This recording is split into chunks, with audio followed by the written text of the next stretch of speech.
Perhaps have everyone sure get seated as we start our song service.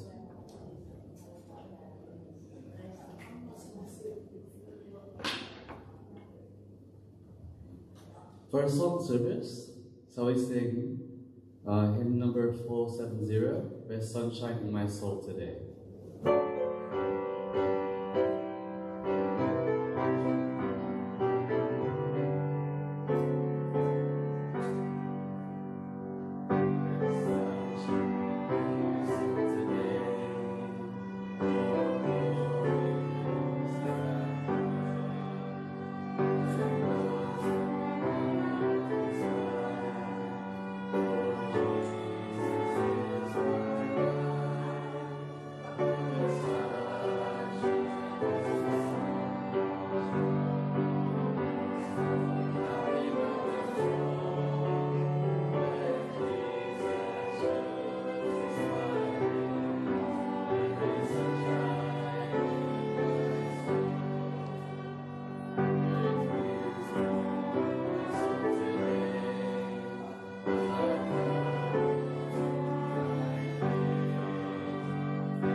For our opening song, shall we sing hymn number 534, Will Your Anchor Hold?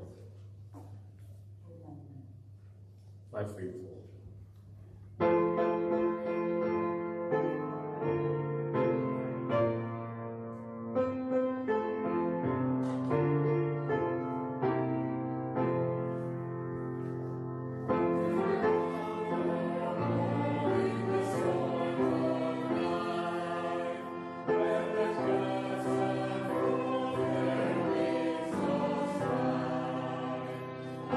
Strong times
bow our heads for a word of prayer.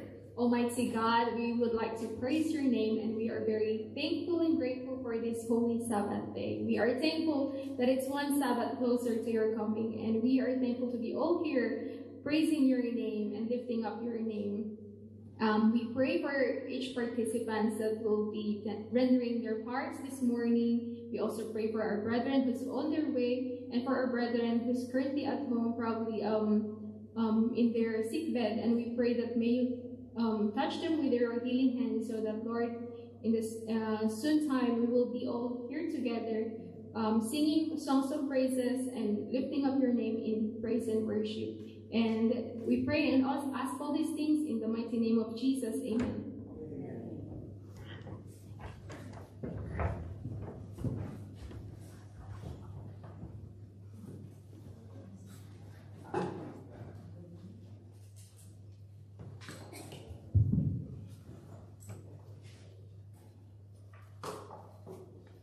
Happy Sabbath and good morning, brothers and sisters. We are really blessed to gather together to celebrate the Sabbath day.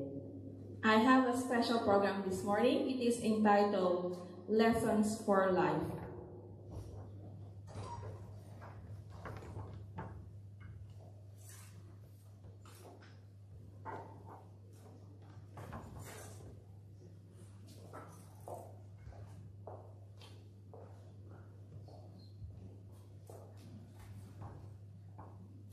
And we also welcome our visitors this morning who joined us this morning. How is your faith this morning?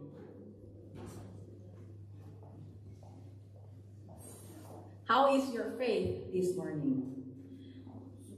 How many of you have ever reached a plateau?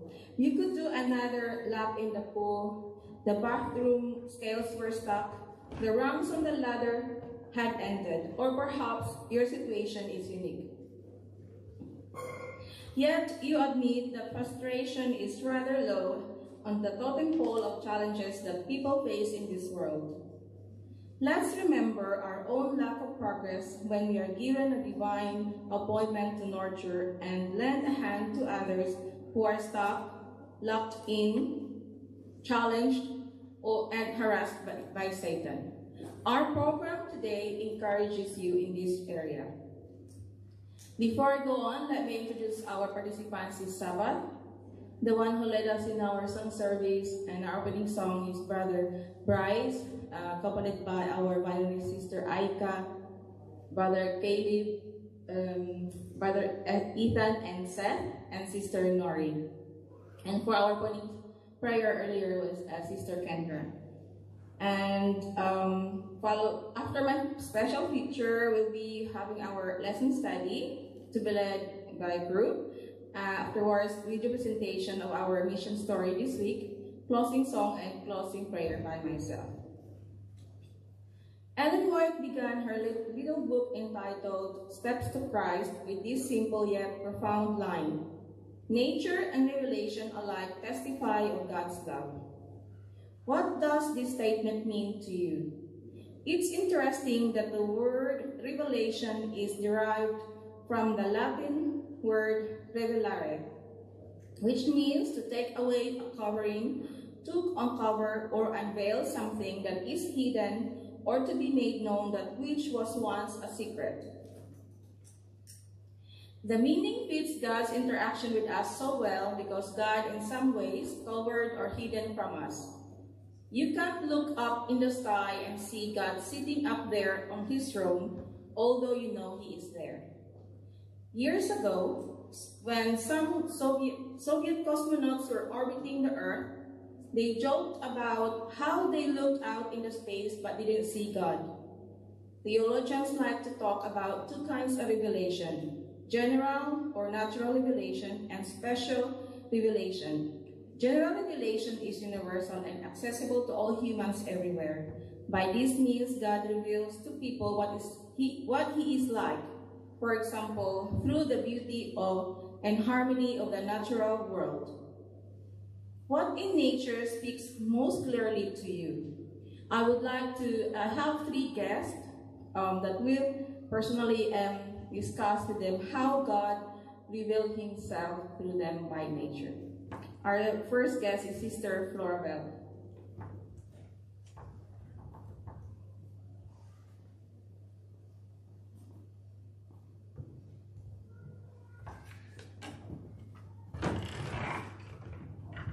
Good morning and happy Sabbath. So, who loves going to the beach?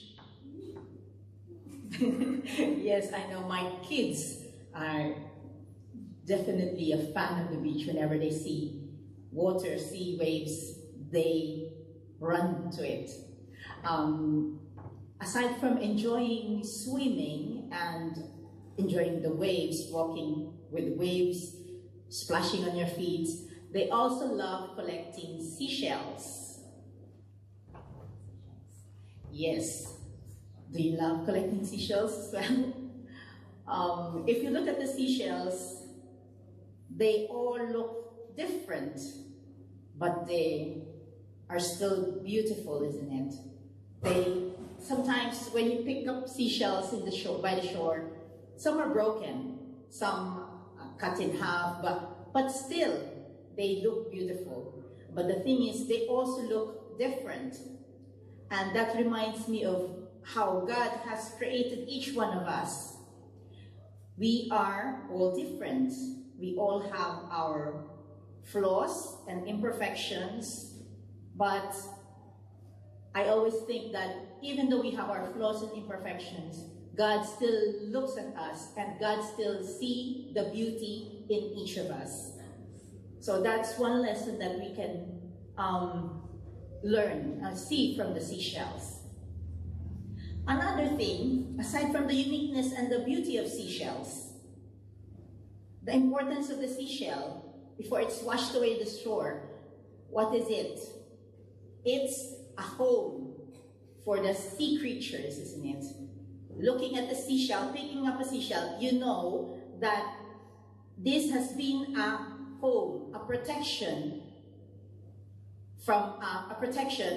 for a tiny little sea creature, because it's hard and or the rough edges. It protects the soft creatures inside it, and you imagine being tossed in the waves in the sea. They are cozy and protected inside the shell. Like a Christian, we may be feeling tossed by storms in life, but we are protected by God's embrace.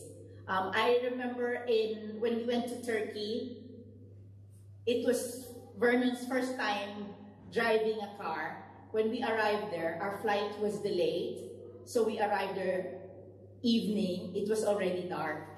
I was feeling scared because first time for him to drive in a different side of the road, new place, and it was already dark. I kept praying that, and all of us kept praying that, you know, God will protect us during our journey. And indeed, He has protected us. We felt like a sea creature inside the shell, that God is protecting us everywhere we go. That's it. Thank you. Thank you, Sister Florabel. And our next guest is Sister Melody.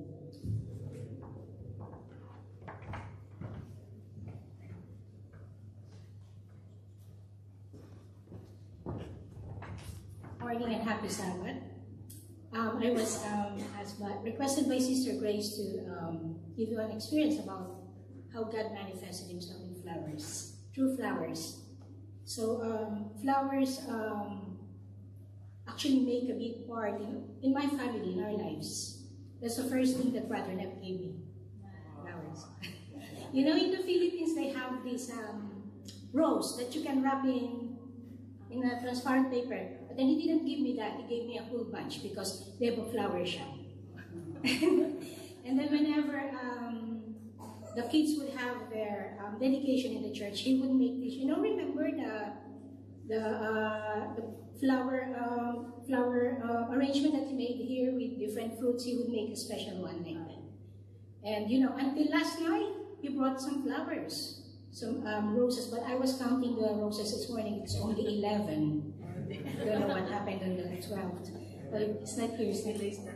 So yeah, so with the flowers of life, I said, those are happy moments. And you know, we had a few loss in our family. You know, I had my daughter a few decades ago. I have my mother, my father. But those are the times when God would lift us up.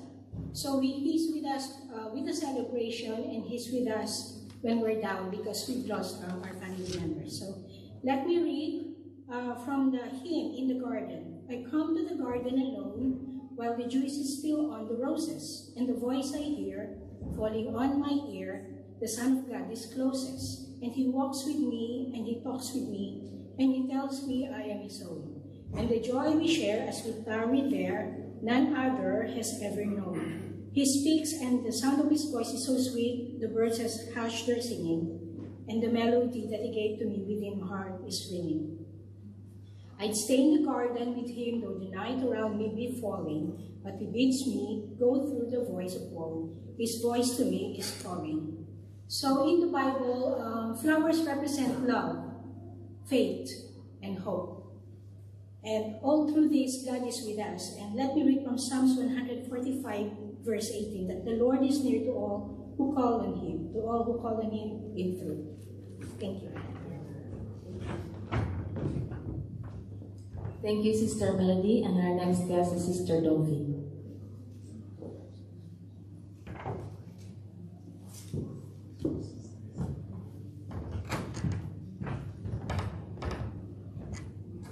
Good morning and happy Sabbath, everyone.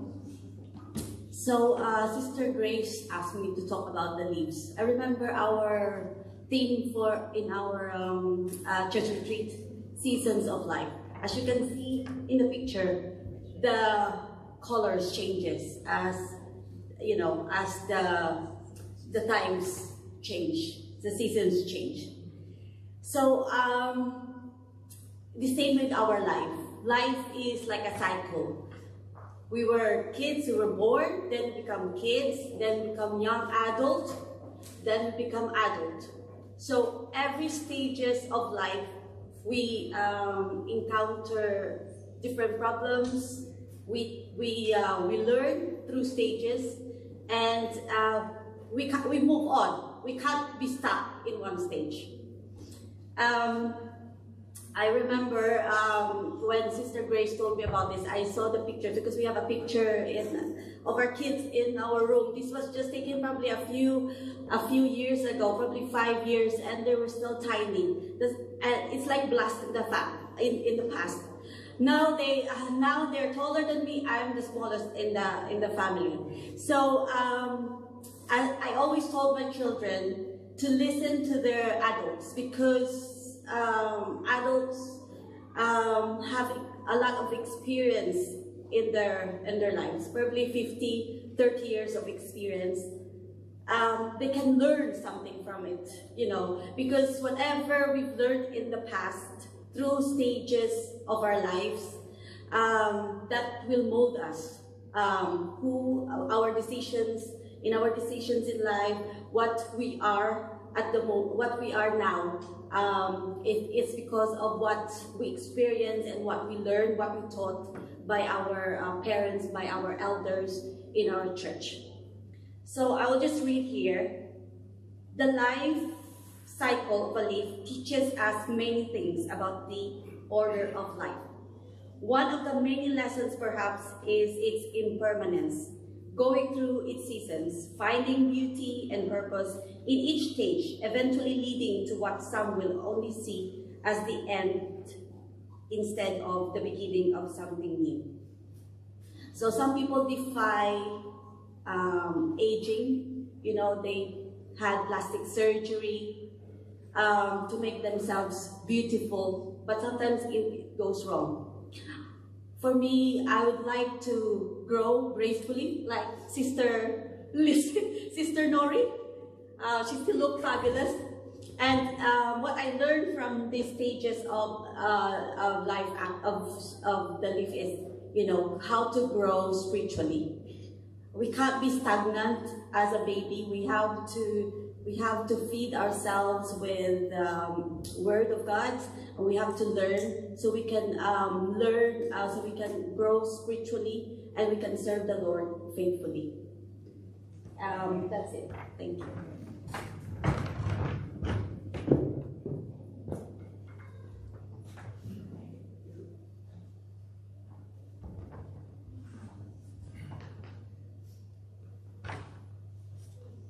I have a verse here that I ask the congregation to read together with me. It says in John 3:16, can you please say, "For God so loved the world that he gave his only begotten Son, that whosoever believeth in him should not perish but have everlasting life." Thank you. Whether you are living in a tropical rainforest or in a desert or a small island or amid rough and cold mountains, the beauty of nature is there. There are the wonders of heaven, the sky, the sun, the moon, the clouds, and the stars, all declaring the glory of God.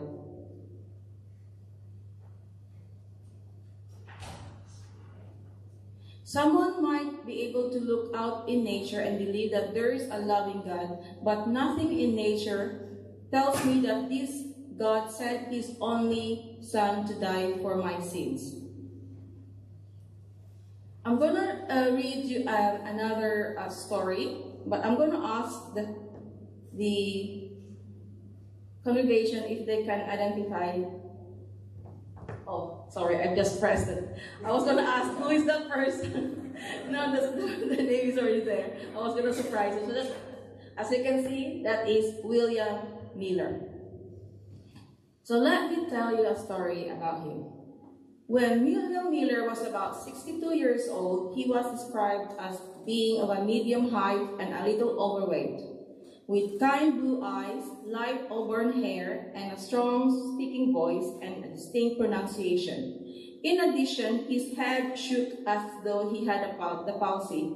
His clothing was very plain and ordinary.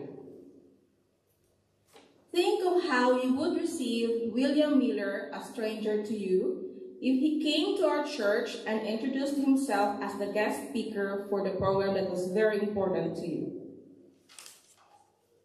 And I'm gonna show you another picture. Oh. I missed it, sorry. There was supposedly, like, imagine you're gonna compare William Miller for our, like in a television evangelist, how charismatic they are. Compare that to William Miller's face.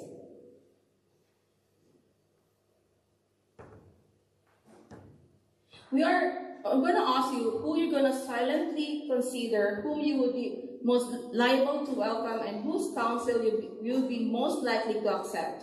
For just a couple of minutes, just think about, just try to imagine William Miller as I described him, and the television evangelist as we see in the television nowadays.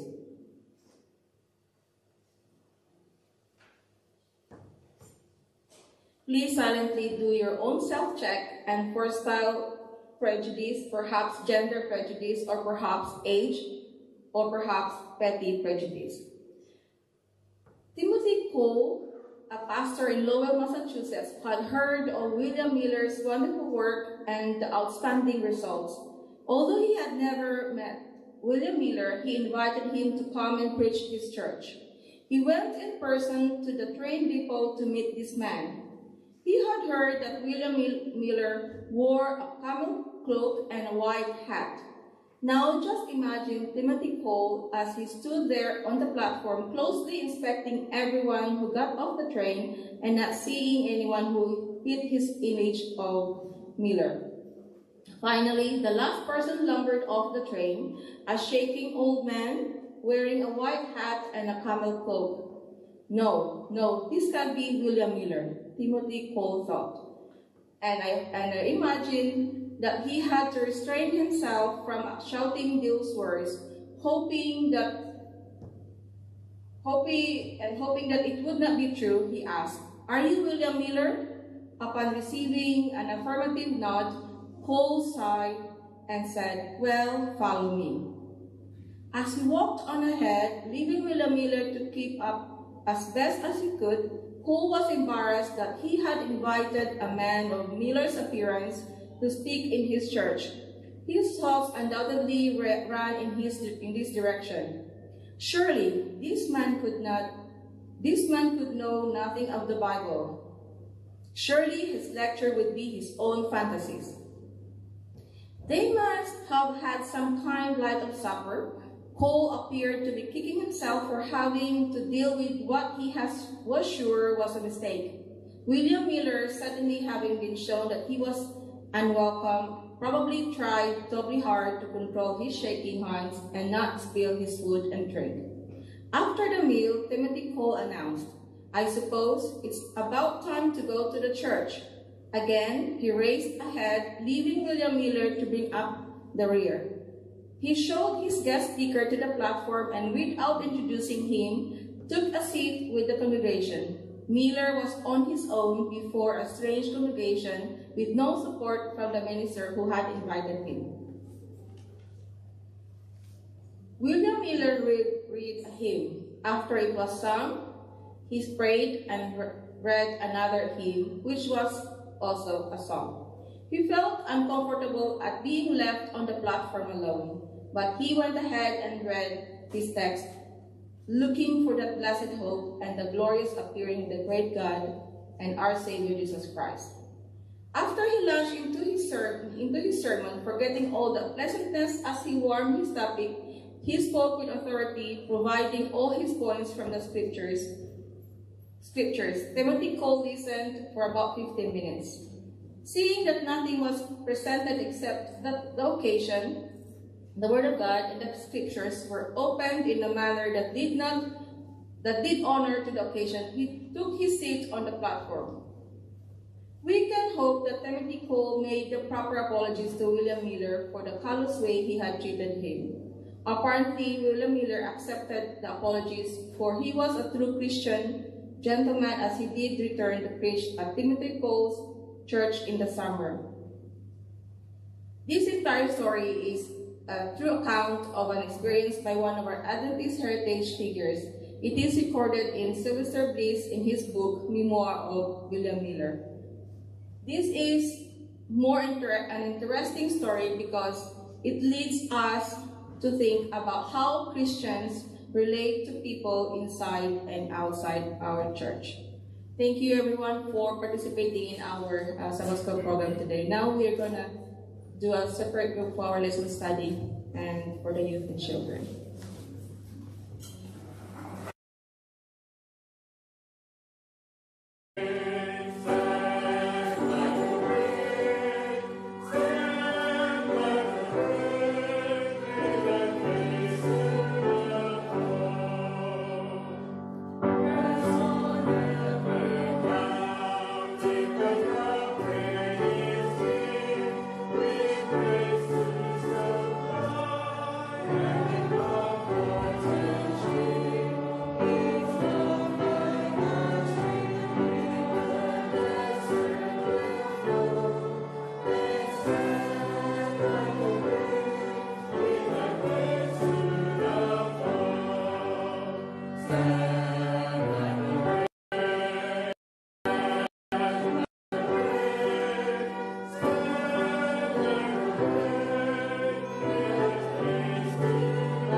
Prayer. Our loving Heavenly Father, dear Lord, thank you for this time that we have spent together learning about you and worshiping you.